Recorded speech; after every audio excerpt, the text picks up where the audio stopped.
Bien, se estaba viendo el concepto de derivadas parciales.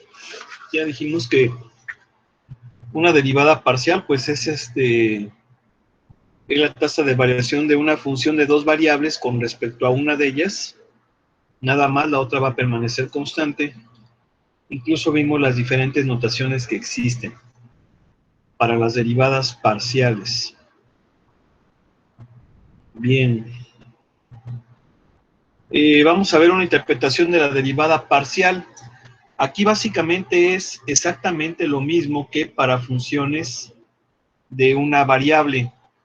Cuando analizamos el concepto de derivada de una función en cálculo diferencial, habíamos visto que la derivada era la pendiente de la tangente a la curva en un punto.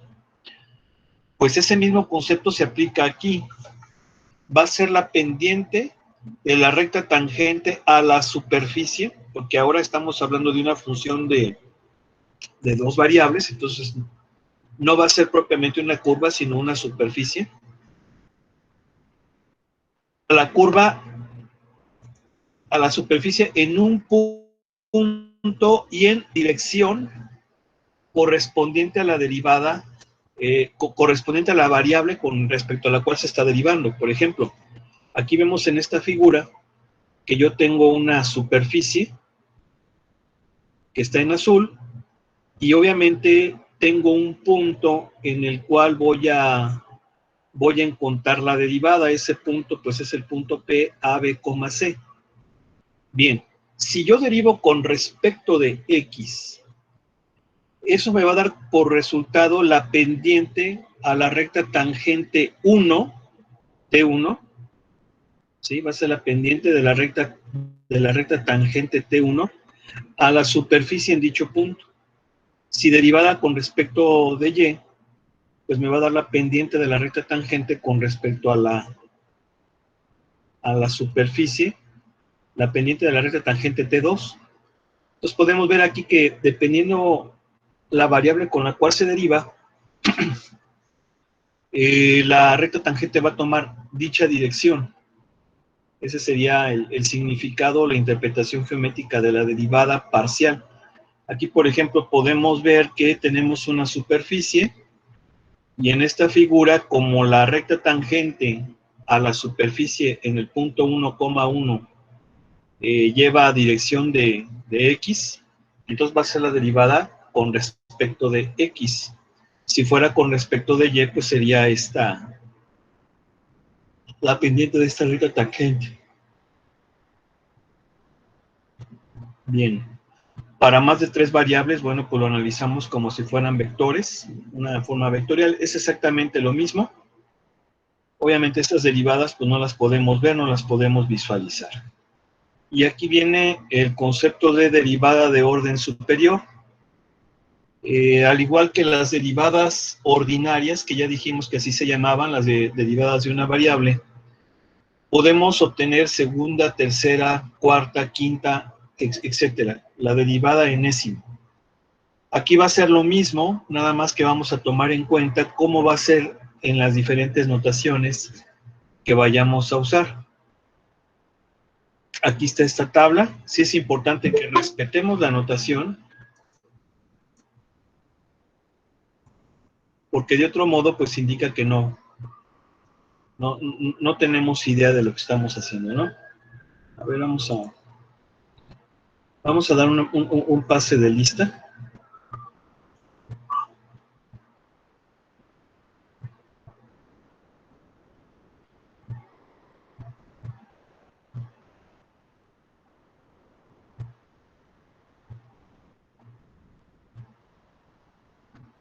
A ver si ahorita se integran más. Bueno, ok. Entonces vamos a ver cómo son estas notaciones.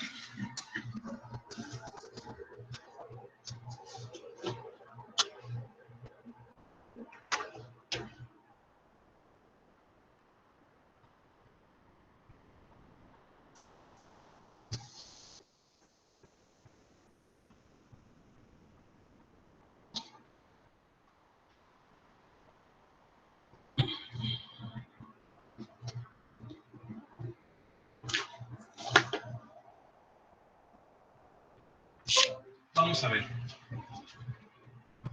Si yo voy a obtener la segunda derivada con respecto de x,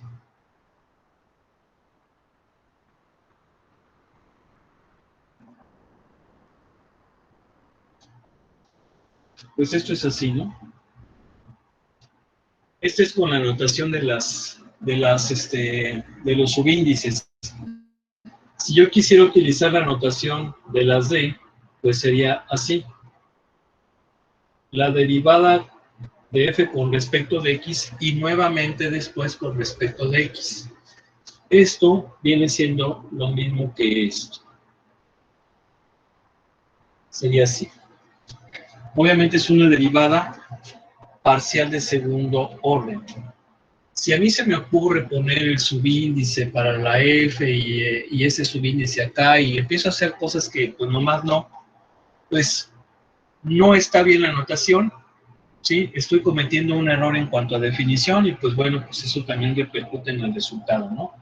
Tengo que saber qué es lo que estoy haciendo, respetar la nomenclatura.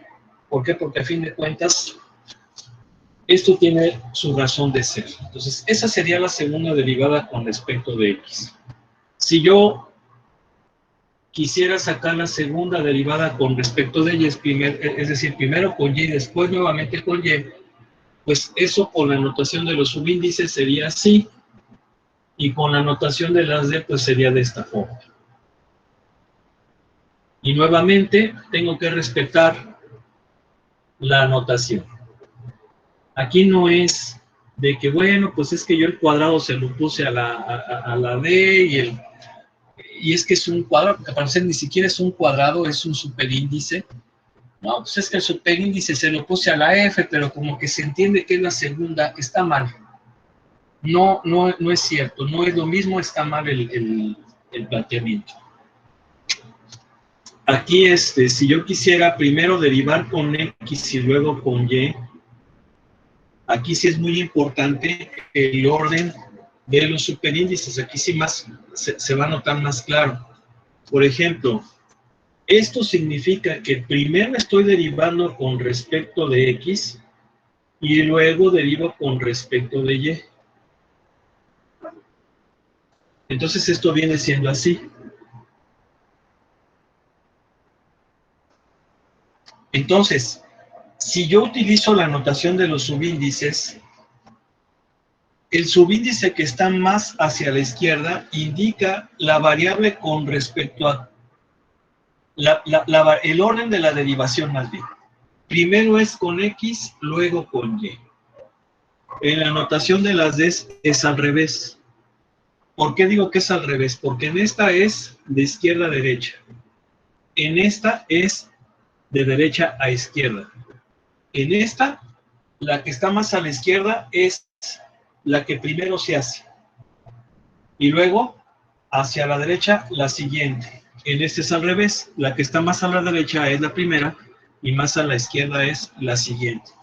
Por eso es que en esta notación, si primero derivo con respecto de x y luego con y, tiene que ser así. Si yo lo pongo de otra forma, está mal. No estoy respetando la nomenclatura. Aquí, primero derivo con x, luego con y, primero con x, luego con y. Bien. Si yo primero ahora derivo con y luego con x, bueno, pues sería de esta forma. Primero con y después con x. Entonces, en la notación de las d, pues es así. Primero con y luego con x. Entonces, esto sería, perdón, aquí me faltó un superíndice 2. Cuidado con eso, aquí hay un superíndice 2. Entonces, esto va a ser así. ¿Sí? Es eso. Entonces, tengo que respetar la nomenclatura de las derivadas. Si no, pues vamos, no sé lo que estoy haciendo. Pues obviamente, pues no. Está mal. Bien. Eso que acabamos de comentar, pues está aquí en el libro.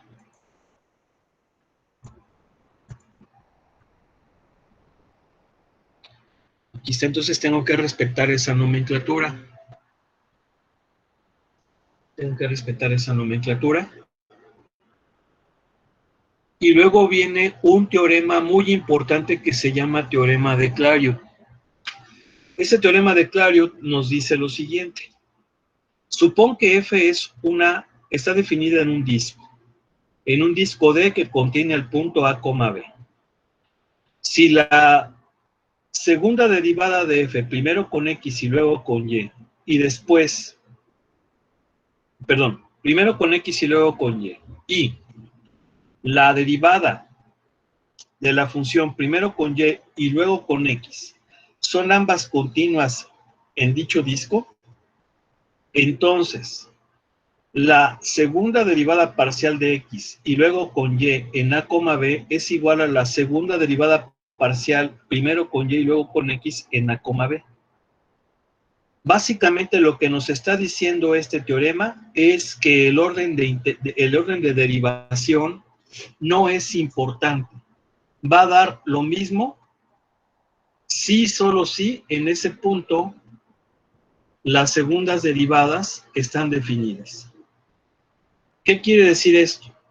Que da lo mismo primero derivar con X y luego con Y, que primero con Y y luego con X, en un punto en el cual las derivadas están definidas. Entonces el orden de derivación, perdón, no es relevante. ¿Sí? Entonces, es lo que nos dice este teorema de Clairaut. Ahora, independientemente que no sea relevante el orden de derivación, tengo que respetar yo esto. Si yo no lo respeto, no sé qué es segunda derivada, cómo la estoy realizando, primero con respecto a quién estoy haciendo y después con respecto de quién. O sea, tengo que respetar esto. ¿Sí? Claro, sé que el teorema de Clairaut me dice que no importa el orden, pero eso no significa que yo no respete la nomenclatura en la cual estoy resolviendo un problema. Y aquí viene una pequeña lectura acerca de este matemático francés, Clairaut, que se llamaba Alexis Clairaut. Dice, fue un niño prodigio en matemáticas. Él leyó el libro de texto de Hospital en cálculo cuando él tenía 10 años de edad y presentó un paper o un artículo, un paper viene siendo un artículo en geometría en la Academia Francesa de las Ciencias cuando tenía 13 años. A la edad de 18 años, Clairaut publicó Recherches sur les courbes a double courbure. Básicamente es investigación sobre las segundas y sobre las terceras y dobles curvaturas, creo. No, es investigación sobre las curvaturas y dobles curvaturas. Así lo podíamos traducir. Eso está en francés.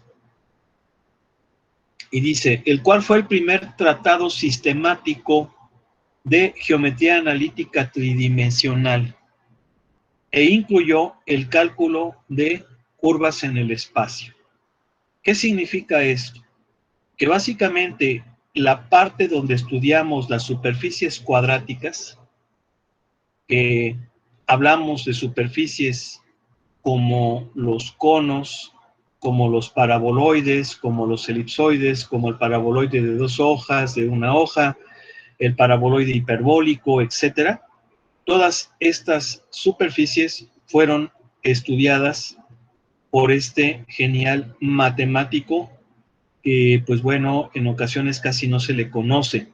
Recordemos que la geometría analítica, aquí podemos pensar que prácticamente la geometría analítica es una rama de la matemática muy afrancesada, porque quienes iniciaron esta importante rama de la matemática, pues fueron 2 franceses, fueron René Descartes y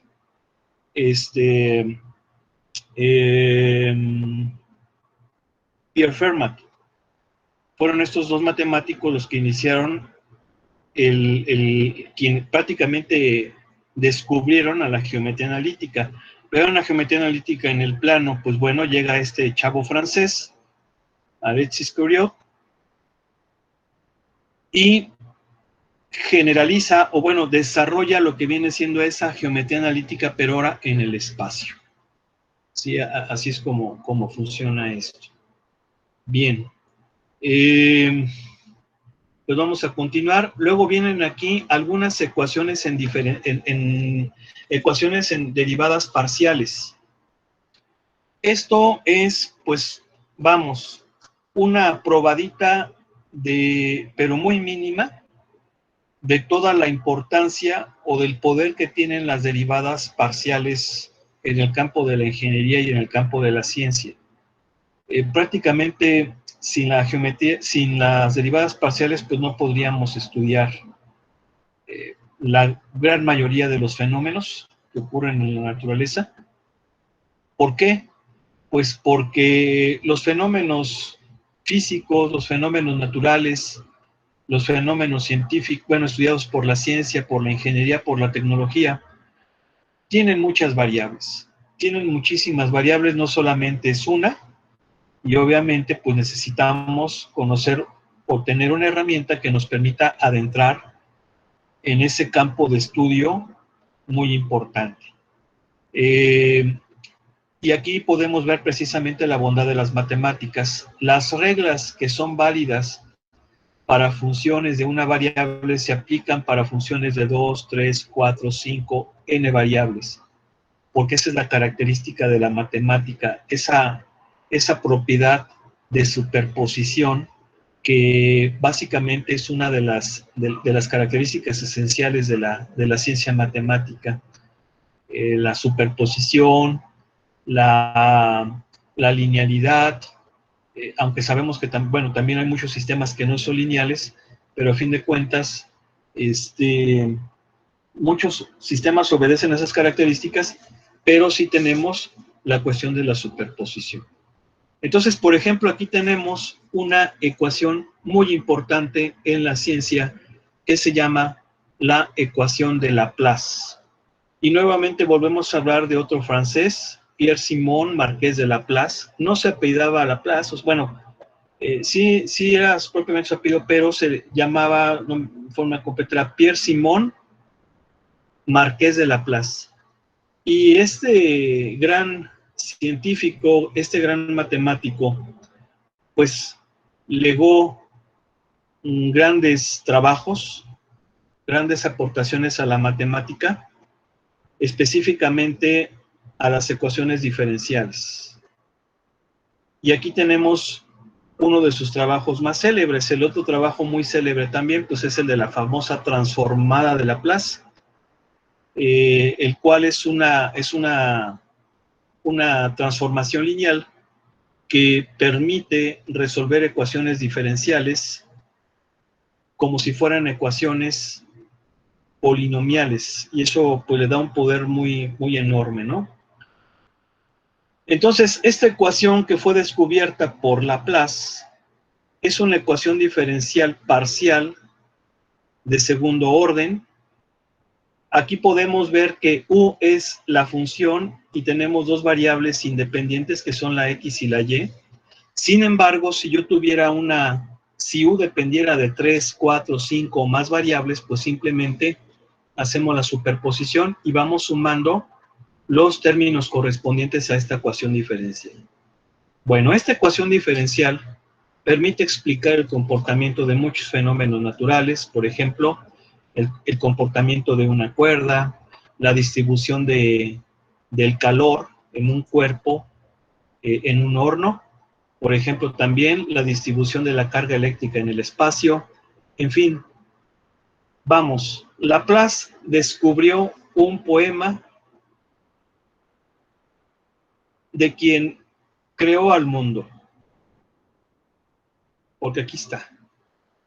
Esta partecita del poema nos dice cómo muchos fenómenos se comportan y guardan esa analogía entre sus diferentes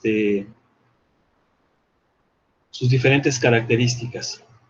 ¿Esto por qué lo digo? Porque esta ecuación la podemos ver en termodinámica, la podemos ver en electrostática, la podemos ver en mecánica de fluidos, en fin. Ya con eso nos damos una idea de que el universo tiene orden y ese orden se describe mediante ecuaciones que fueron ideadas por alguien. Y bueno, ese alguien sabemos quién es. Y aquí nos dice, las soluciones para esta ecuación se dice que son funciones armónicas y juegan un rol muy importante, aquí está lo que yo les comentaba, en problemas de conducción de calor, mecánica de fluidos o flujo de fluidos y potencial eléctrico. Ahí está. Pero no es la única.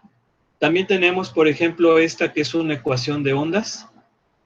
Toda onda mecánica, y no necesariamente mecánica, porque sabemos que hay ondas electromagnéticas. Las ondas electromagnéticas, bueno, pues están constituidas por un vector magnético y un vector eléctrico. Las ondas mecánicas, bueno, pues son fluctuaciones en el medio provocadas por cuestiones mecánicas propiamente, como puede ser un movimiento, ¿no? El movimiento de algo se propaga en un medio en forma de una onda. Ese medio puede ser el aire, puede ser un gas, puede ser un líquido. Las ondas mecánicas necesitan precisamente un medio elástico para poder propagarse, no así las ondas electromagnéticas. Por eso es que las ondas mecánicas pues no se pueden propagar en el vacío, en cambio las electromagnéticas sí. Pero las ondas mecánicas, vamos a hablar específicamente de las mecánicas, como puede ser, por ejemplo, las olas en el mar, pues son ondas mecánicas. La cuerda, cuando uno toca una guitarra, ¿verdad? Uno pulsa una cuerda, o por ejemplo en el caso del violín, que pues bueno, tengo un poquito más. El violín tiene 4 cuerdas, que obviamente están afinadas en quintas, es sol, la más gruesa, el sol, re, la, mi. Si yo toco las cuerdas, me van a producir esos sonidos porque están afinados en quintas y obviamente ya los demás sonidos los voy obteniendo al variar la longitud de esas cuerdas. Por eso es que la cuerda de re, si yo la toco prácticamente la distancia de 2 deditos desde el traste superior hacia abajo, voy a tocar un mi. Y un dedito abajo sería un fa. Y así sucesivamente. Prácticamente la distancia de cada dedito podemos asumir que son semitonos. Por eso es que de re a mi pues hay 2 semitonos, de mi a fa hay un semitono. Y todo esto es matemático. Y precisamente se produce esos sonidos atendiendo a estas ecuaciones de ondas. Pero estas ecuaciones de ondas no solamente sirven para describir cómo se produce la música, sino para explicar o para fundamentar teorías sumamente modernas y sumamente profundas, como son, por ejemplo, la mecánica ondulatoria. La mecánica ondulatoria, pues, es una rama de la física muy, bueno, relativamente moderna, porque la desarrolló un físico francés, nuevamente otro francés, Louis-Victor de Broglie, que trató de explicar precisamente las discrepancias en el modelo atómico de Bohr. Recordemos que surge la mecánica cuántica. La mecánica cuántica considera a los fotones o cuantos como las partículas las cuales constituyen a la luz, pero esa teoría cuántica no describía algunos otros fenómenos que sí se observaban en la luz, específicamente la difracción de la luz. La difracción de la luz no podía ser explicada por la teoría cuántica de Planck. Entonces surge Louis-Victor de Broglie y plantea que la luz no son cuantos, sino que son ondas, y se basó precisamente en este tipo de ecuaciones. Estas ecuacioncitas hicieron posible el surgimiento de una de las ramas de la física más profundas, más modernas y más complejas, que es la mecánica ondulatoria. Incluso la ecuación de Schrödinger, que es un modelo más exacto del modelo atómico, tiene esta estructura. Esa ecuación rara de Schrödinger básicamente es la ecuación de onda adecuada al potencial eléctrico, al potencial, bueno, a la energía cinética del electrón, y obviamente a la teoría de la probabilidad, ¿no? Y vamos, esta ecuacioncita que funciona súper bien para explicar cómo se producen las olas del mar, o cómo es que una cuerda, cuando una niña la mueve, se producen las onditas, o por qué, por ejemplo, cuando yo toco una cuerda de violín de forma no correcta se oye feo, pues sirvió para explicar esas discrepancias en el modelo atómico. Aquí dice, de hecho, representa el desplazamiento de vibración de una cuerda de violín en el tiempo t. Bueno, es una cosa genial esto, ¿no? Y bueno, aquí hay otra aplicación. Generalmente los estudiantes que están en las carreras o que tienen que ver más que nada con la cuestión de la producción, o cuestión de la industria, consideran que las matemáticas pues no se aplican, ¿verdad? Y pues gran equivocación, ¿no? Eso pues definitivamente es un vicio muy grande. Aquí podemos ver un trabajo que dice totalmente lo contrario. Es la función de producción de Cobb-Douglas. Es un modelo que se aplica a sistemas industriales, sistemas empresariales, incluso a un modelo de población, a un modelo de producción nacional, ¿sí? Y vamos, en su forma más sencillita, pues tiene dos variables. Esas variables son L y K. ¿Qué viene siendo L? Pues el tamaño de la fuerza laboral, y K viene siendo el capital invertido. Claro, puede haber otras más variables, como pudiera ser la demanda, como pudiera ser, por ejemplo, los costos de producción, los costos de mantenimiento, en fin, pero todo ello, y aplicando las reglas de las matemáticas, yo puedo modelar un problema de muchas variables con una ecuación diferencial muy sencillita, y si son más variables, pues nada más adecuo esta ecuación a tantas variables como yo quiera y voy a poderlo resolver. Este modelo que plantearon estos personajes, creo que no estoy seguro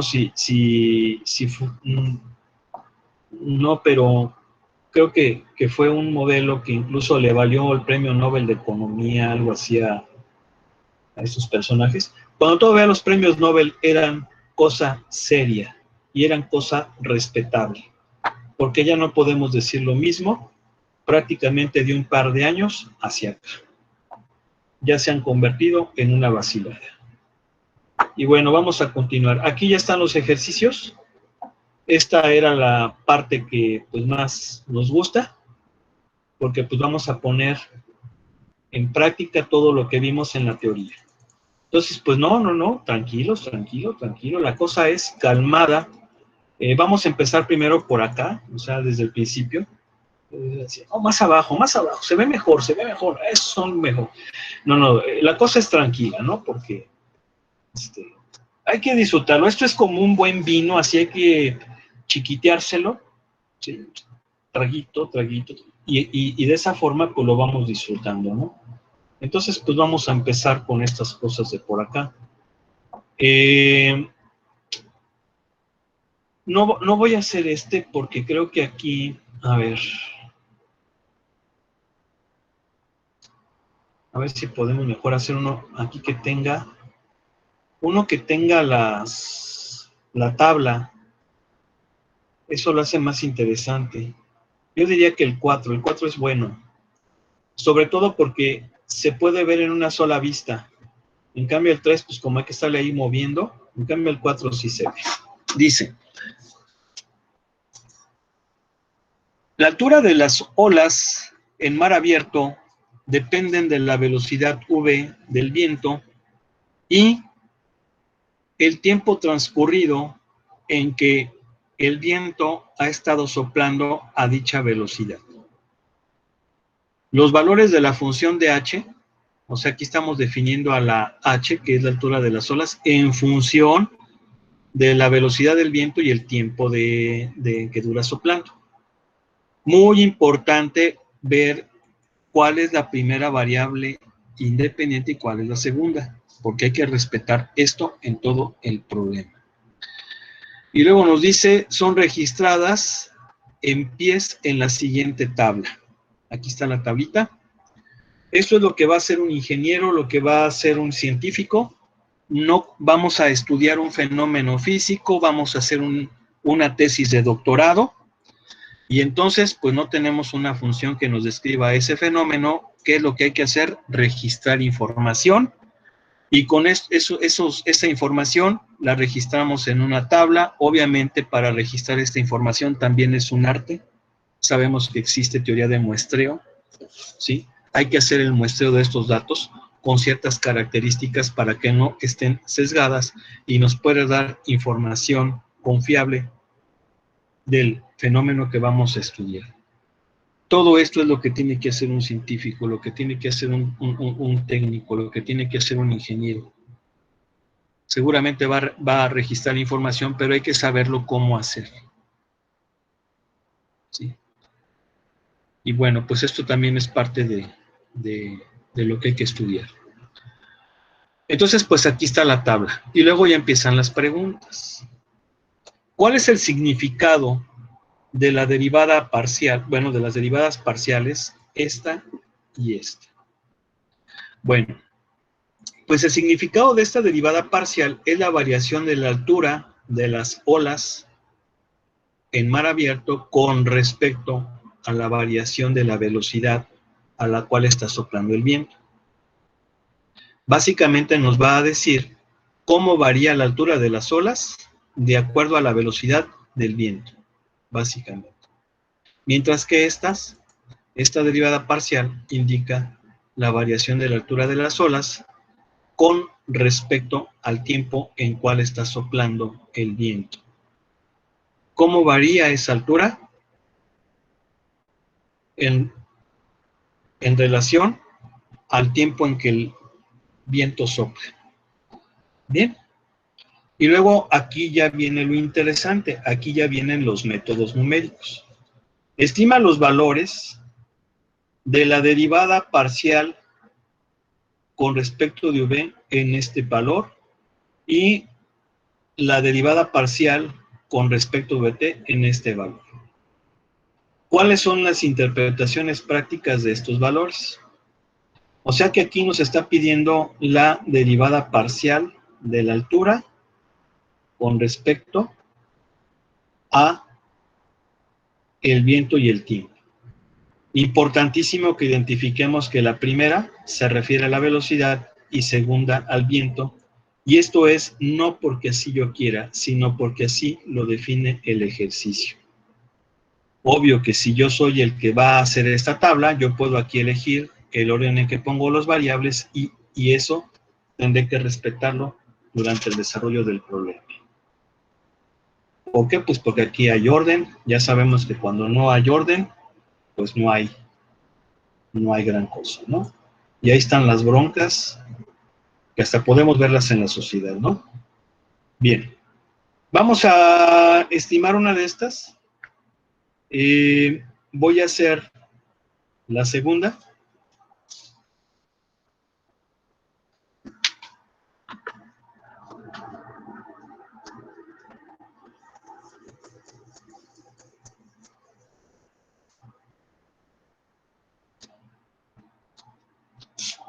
Y dice,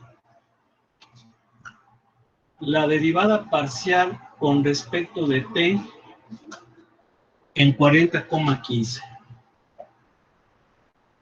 Obviamente esto viene siendo esto. ¿Por qué viene siendo esto? Porque ya dije que la altura de las olas depende de la velocidad y depende del tiempo. Incluso esa palabra de las olas me refleja, pues, bueno, me recuerda a una canción muy padre de banda, que de hecho es yo creo que es la canción de banda que más me gusta, porque en realidad la banda no es pues no es muy de mi gusto, pero está la de, la del sinaloense, ¿no? Que dice, soy del mero Sinaloa, donde se rompen las olas. Más o menos por ahí va, ¿no? Entonces, me recuerda como que las olas. Ah, y también está también está la del Sauce y la Palma. De hecho, creo que la del Sauce y la Palma me gusta más que la del sinaloense. Sí, porque la del Sauce y la Palma es así como hasta cierto punto romanticona, ¿no? Sí. O sea, el Sauce y la Palma se mecen con calma. El hermoso sombrío del Sauce y la Palma, alma de mi alma, qué linda eres tú. Y ahí empieza la banda, ¿no? Con la tambora. Y bueno, pues se antoja una carne asada y obviamente pues lo demás que debe de llevar, ¿no? Pero bien. Entonces, ¿cómo vamos a sacar esa derivada? Yo voy a derivar, primero que nada lo voy a hacer en el punto 4015. El punto 4015, recordemos que la primera variable es la velocidad y la segunda es el tiempo. Entonces, el 4015 viene siendo este dato, el 25. Este es el punto donde voy a calcular esa derivada con respecto de t. Aquí. De hecho, aquí yo puedo darme cuenta que la altura de las olas, cuando la velocidad es de 40 nudos, estos son nudos, y el tiempo es de 15 horas, es de 25, vamos a ver cuáles son las unidades que le da las alturas.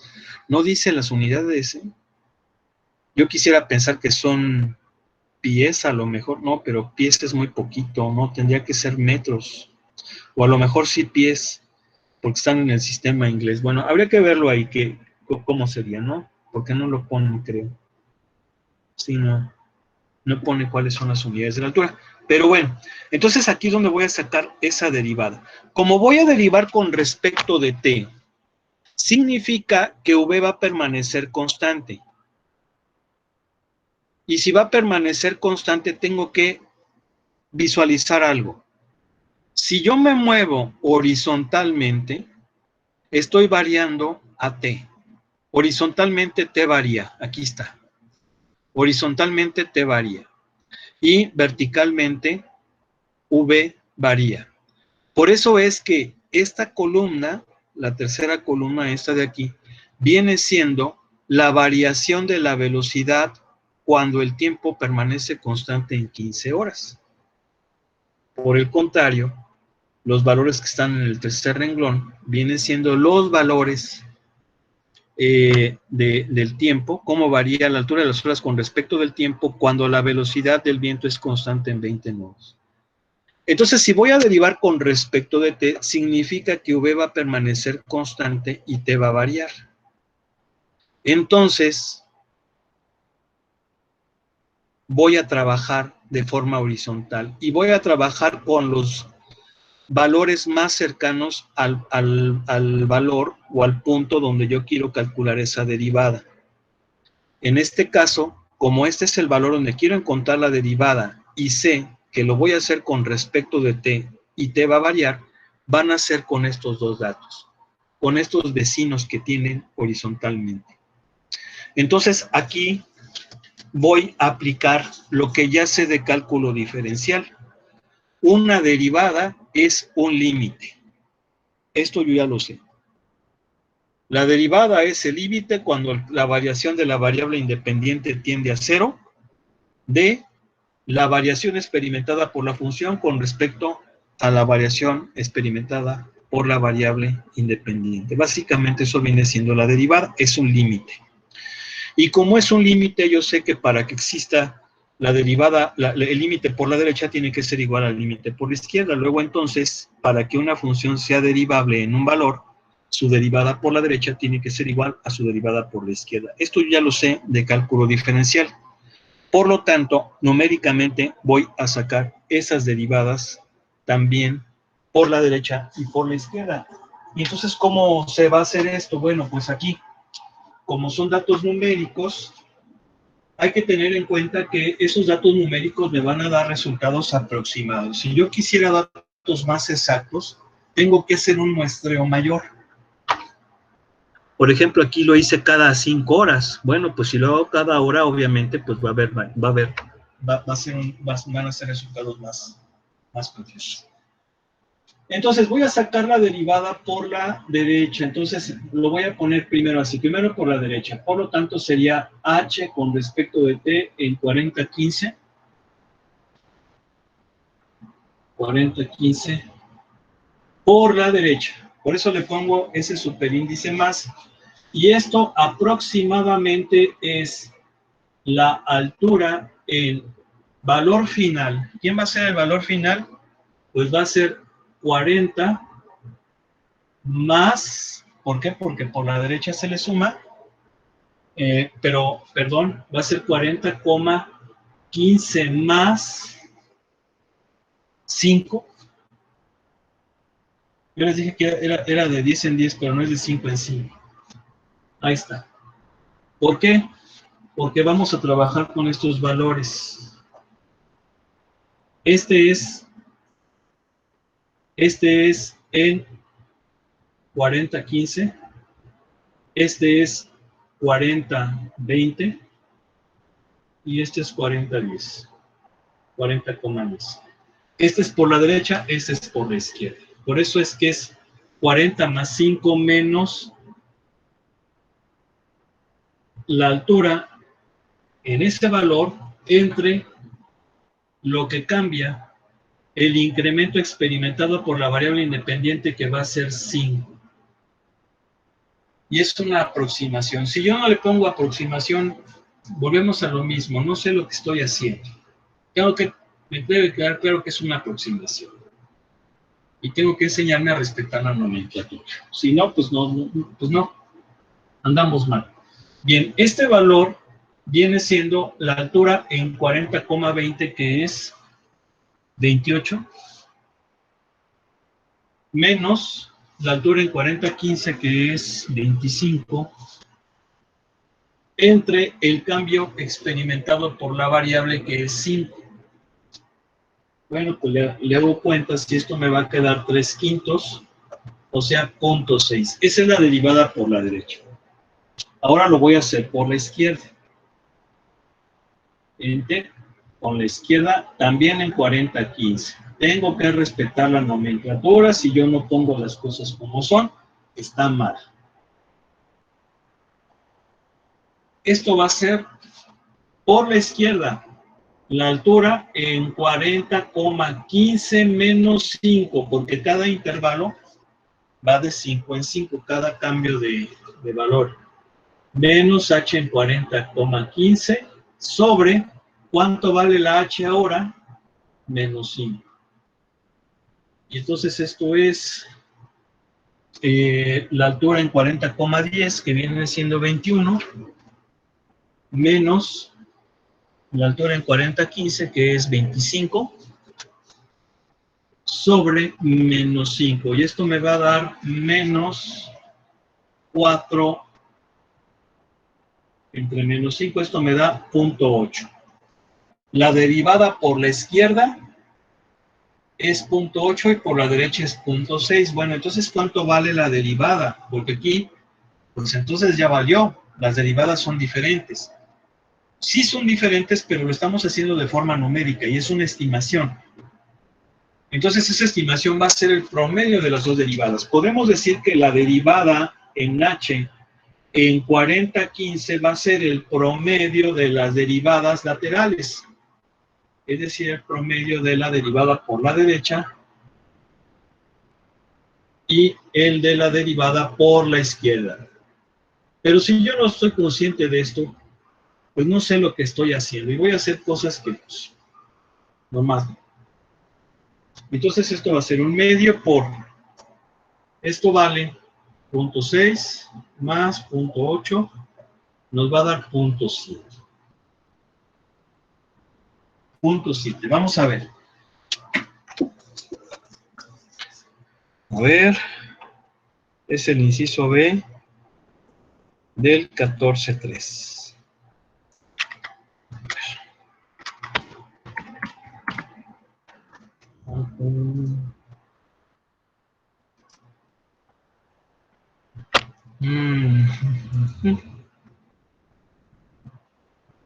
A ver.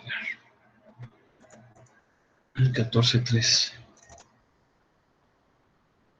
14.3, ¿qué número? 14.3, el 4.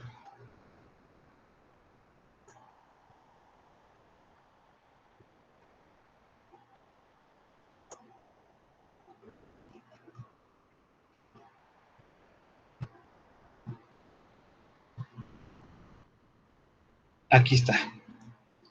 Promediando estos valores, tenemos que la derivada en t, con respecto de t, en 40-15, aproximadamente. Si yo no pongo aproximadamente, bueno, aquí nomás lo hice para ver qué decía. Aproximadamente, porque es una estimación, pues no sé lo que estoy haciendo. Entonces es punto 7. Bien, ese sería el resultado de esa derivada parcial. ¿Qué sigue? Bueno, aquí hay otras cosas que hay que hacer. Por ejemplo, dice, ¿cuál parece ser el valor del siguiente límite? O sea, la variación de la altura con respecto del tiempo, después de que el tiempo ha transcurrido bastante. ¿Sí? Bueno, ¿cómo podríamos resolver este límite? A ver, vamos a analizar la tablita. Podemos ver que si t tiene infinito, prácticamente nos estamos moviendo hacia acá. Entonces, fíjense bien, nosotros sacamos esta derivada. Tendríamos que sacar las otras derivadas en esta dirección. ¿Sí? Porque estamos variando con respecto a t. Recuerden que esto es con respecto a renglón. Para poder deducir cuál sería el comportamiento de ese límite. Pero esto lo vamos a ver Dios mediante el día de mañana. Bueno, vamos a dejarle aquí. Nada más voy a ver quiénes están. Y pues nos veríamos el día de mañana. Pues bien, fue un placer. Gracias. Muy bien, profe, gracias, realmente.